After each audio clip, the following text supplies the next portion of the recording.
विधानसभा के नॉमिनेशन भरने के पश्चात अगर पार्टी का कोई कार्यक्रम, पहला कार्यक्रम जहां हम सब भाई और बहनों से आशीर्वाद मांगने के लिए एक प्रत्याशी के नाते आप सबके सम्मुख खड़े हैं, तो अनुसूचित जाति के भाई बहनों के इस कार्यक्रम में हम शुरुआत करें।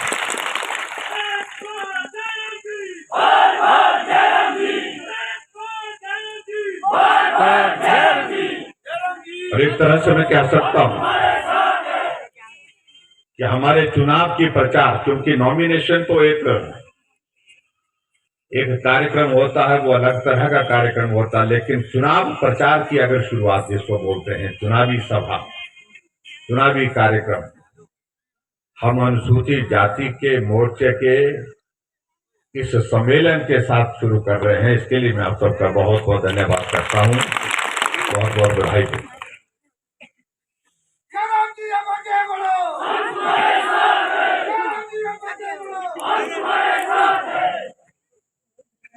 कई दिनों से हम इस बात को लेकर के आपस में चर्चा कर रहे थे कि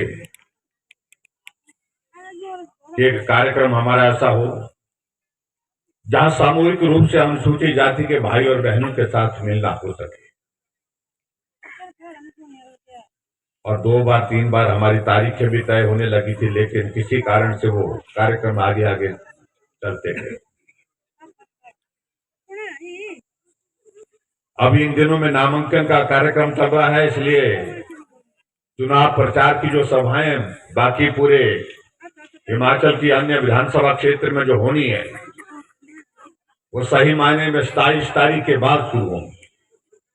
जब नामांकन की प्रक्रिया पूरी हो जाएगी, स्क्रूटनी हो जाएगी, विड्रॉल जो 29 तारीख को हो जाएंगे, उसके बाद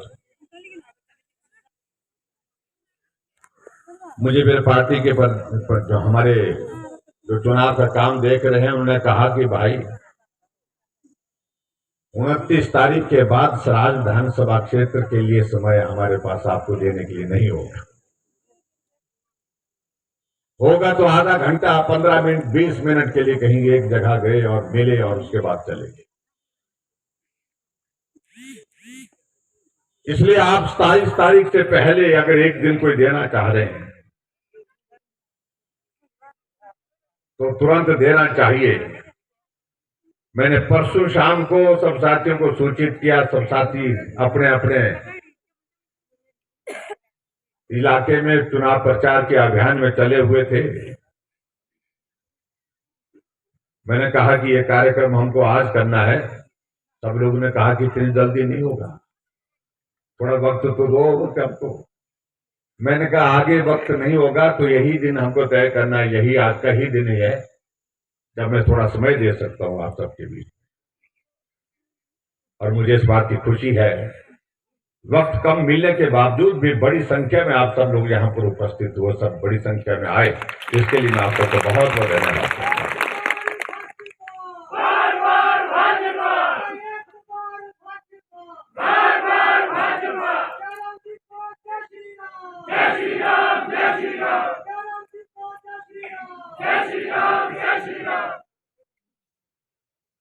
जहाँ नितिन जी कह रहे थे भारत के संविधान का जिक्र करते हुए डॉक्टर भीमराव अम्बेडकर जी का एक बड़ा योगदान रहा है।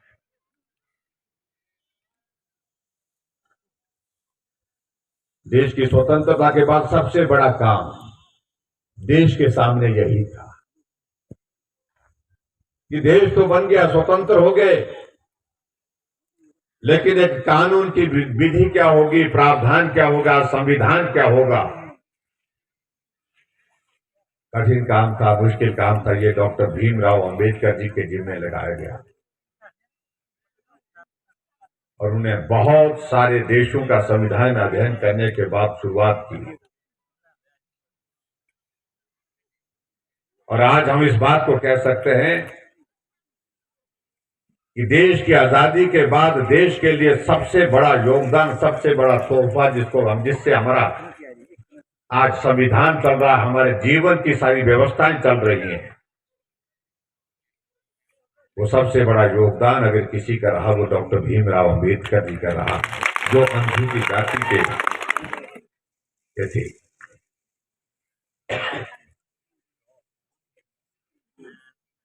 और उन्होंने संविधान बनाते बाद इन सारी चीजों को, एक एक चीज को ध्यान में रखा है। ये वर्ग बहुत अभी तक पिछड़ा है। इस वर्ग के लिए ज्यादा काम करने की आवश्यकता है, ज्यादा ध्यान देने की आवश्यकता है। नियम कानून में और भी इसमें इस प्रकार से व्यवस्थाएं रहनी चाहिए जिसके माध्यम से हम अनुसूचित जाति के इस वर्ग को आगे बढ़ने के लिए अवसर दे सकें।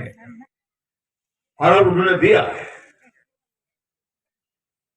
और आज मुझे इस बात की खुशी है उन नियमों में बार बार परिवर्तन भी हुआ, उसमें और ज्यादा चीजों को जोड़ा भी गया संविधान में। और अधिकार के साथ आगे बढ़ते हुए अनुसूचित जाति का वर्ग आज पूरे देश भर में अपने पांव पर खड़ा होता दिख रहा है।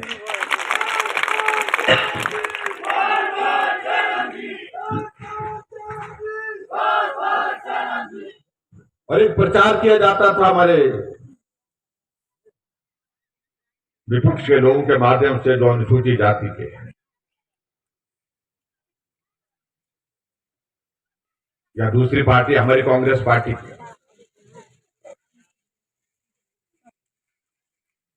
क्या अनुसूचित जाति के लिए किसी ने कुछ नहीं किया, हमने किया है, हम ही करेंगे, हम ही करने वाले, ऐसा बोला जाता।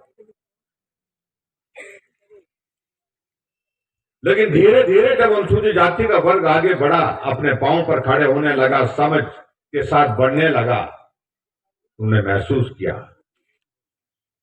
कि जो कहा जा रहा है वो सत्य नहीं है। जो कहा जा रहा है महज राजनीतिक लाभ लेने के लिए किया जा रहा है। और आज हमें इस बात की खुशी है कि अनुसूचित जाति का वर्ग जो है हमारे पूरे हिमाचल में नहीं, पूरे देश भर में, अगर भारतीय जनता पार्टी की केंद्र में सरकार है तो अनुसूचित जाति के भाई बहनों का उसमें बहुत बड़ा योगदान है। अगर आज 5 वर्ष से हिमाचल प्रदेश में हमारी पार्टी की सरकार बनी है तो अनुसूचित जाति के भाई बहनों का बहुत बड़ा उसमें योगदान है।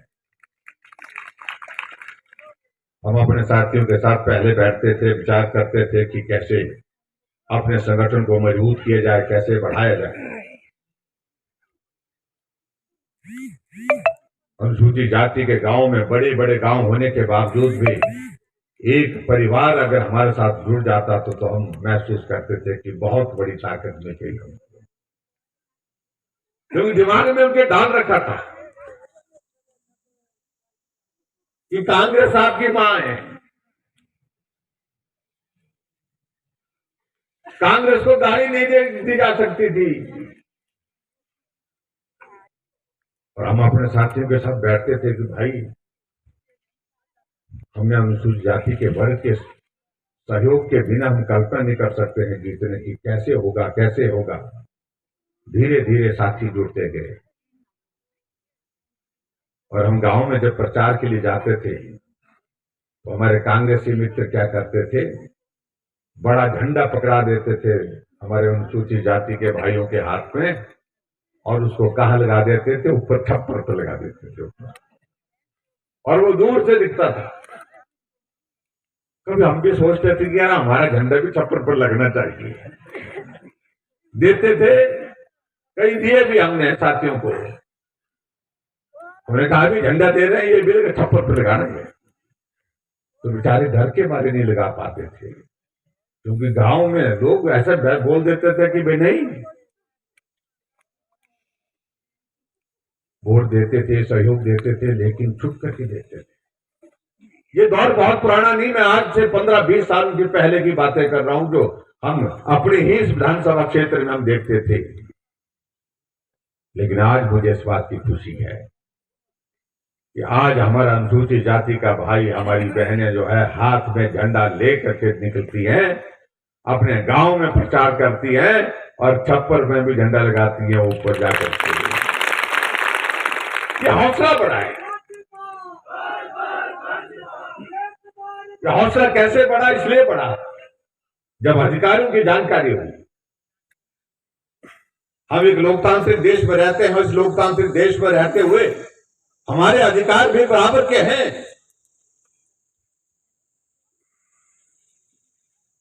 और इसलिए आज हम इस बात को देखते हैं कि अनेक योजनाओं के माध्यम से अनुसूचित जाति के गांव के विकास के लिए, अनुसूचित जाति के वर्ग को के उत्थान के लिए, चाहे वो केंद्र सरकार है चाहे वो प्रदेश सरकार है, हम काम कर रहे हैं।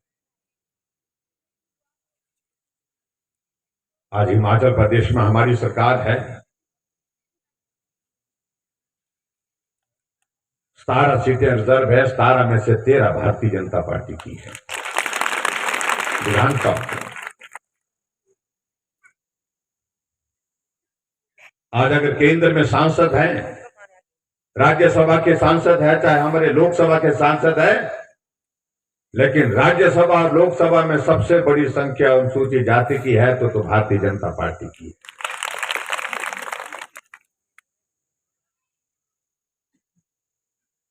मैं इसलिए इन बातों का जिक्र कर रहा हूं, वो बातें पुरानी होगी जिन बातों को लेकर के हमारे कांग्रेस के लोग दुष्प्रचार करने की कोशिश करते।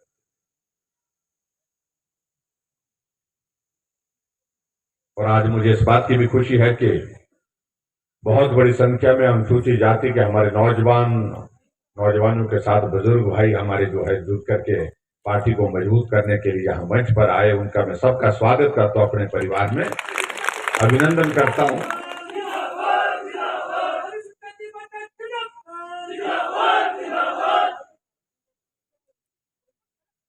भाई और बहनों, ये 5 वर्ष का कार्यकाल बीत गया और ऐसे लगता है कि भी कल ही अभी हमने वोट मांगे थे। ऐसा लगता है कि बहुत जल्दी में 5 वर्ष बीत गए।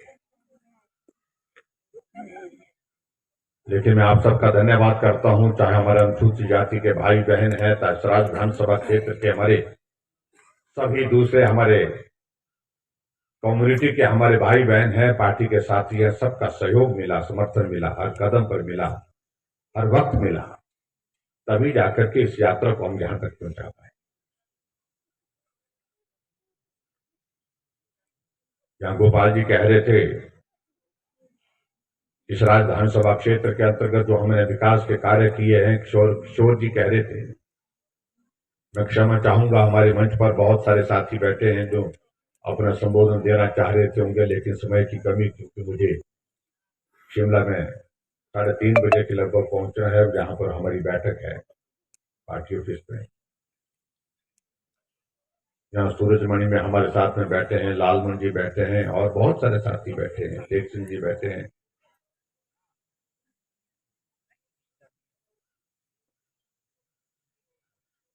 अगर साज विधानसभा क्षेत्र की ओवरऑल अगर हम डेवलपमेंट की अगर बात करें, मैं इस बात को दावे के साथ कह सकता हूं कि 5 साल के कार्यकाल में किसी विधानसभा क्षेत्र में अगर कोई तेजी से अगर काम हुआ है तो आज तक के इतिहास में सिराज ने तमाम रिकॉर्ड तोड़े।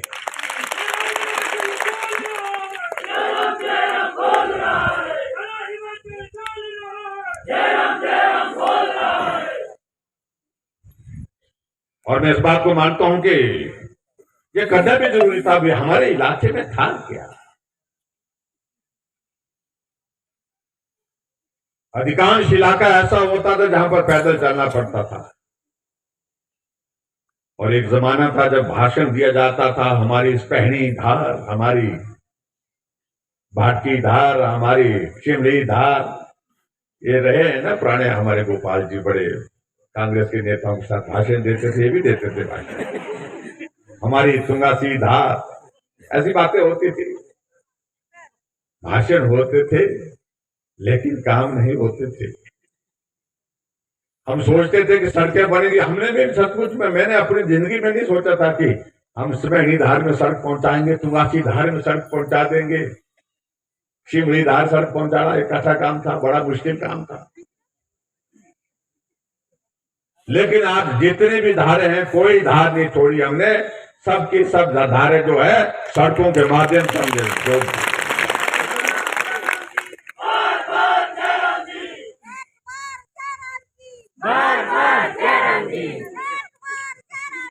बार बार जयराम जी। इसलिए मैं आपको इस बात के बातों में जिक्र कर रहा हूं। कई बार क्या हो जाता है कि हम पिछड़ा भूल जाते हैं। हमारे कई साथी आते हैं, फिर वो जिक्र करते हैं कि भाई वो ठाकरे की काम ना वो ठेके करी, जल्दी कर जल्दी कर जल्दी कर, ठेके कर। और कईयों के तो दिमाग में ऐसी बैठी कि सरकार का मतलब 5 साल।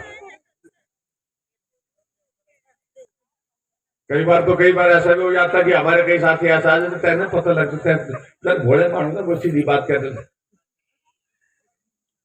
जल्दी करो वो तो टाइम चालू है।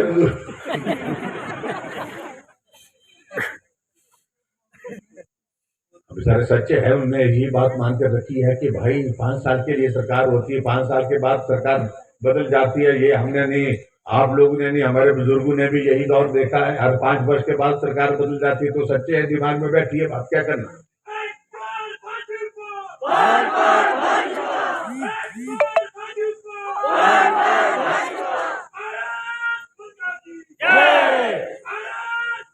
लेकिन आज इस बात को लेकर के हमारे सब सामने एक बात जरूर है, लोग इस बात को भी महसूस कर रहे हैं कि पूरे देश भर में परिस्थितियां बदल गई है, रिवाज बदल गया है। ये 5-5 साल का रिवाज समाप्त करना चाहिए। आने वाले समय में कई सालों के लिए भाजपा की सरकार प्रदेश में होनी चाहिए। अगर गुजरात 30 सालों से भारतीय जनता पार्टी की सरकार बना करके चल रहा है, जो बहुत बड़ा प्रदेश है, क्या ये हिमाचल छोटा सा प्रदेश, यहां हम 5 वर्ष के बाद फिर सत्ता में नहीं आ सकते। जब हमने इस बात का जिक्र किया, हमने कहा कि रिवाज बदलेंगे, कुछ लोगों को लगा कि रिवाज बदलने की बात बड़ी खराब कह दी इनने, क्योंकि हमारे भी कांग्रेस के मित्र इसी बात को लेकर के मन में बैठे हैं कि वो तो ऐसे बैठे हैं कि बस हमारी बानी।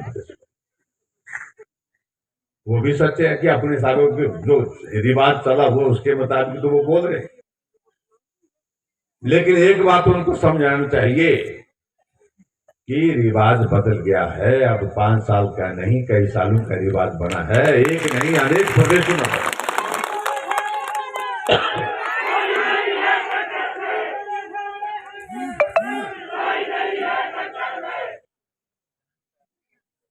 और ये रिवाज बदलने की शुरुआत में कह सकता हूं मैं इस बात को दवाइए कि ये काम स्वराज से शुरू होना चाहिए, स्वराजियों की ओर से शुरुआत होनी चाहिए और स्वराजी को इसका श्रेय भी जाना चाहिए। ये भी मैं आपके बीच में कहना चाहता हूं।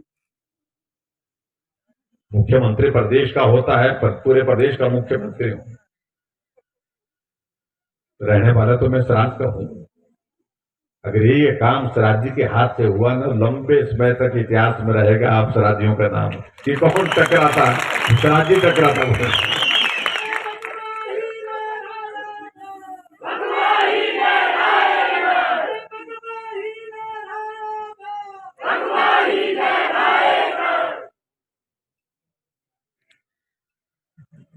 यहां हमारे साथियों ने बात कही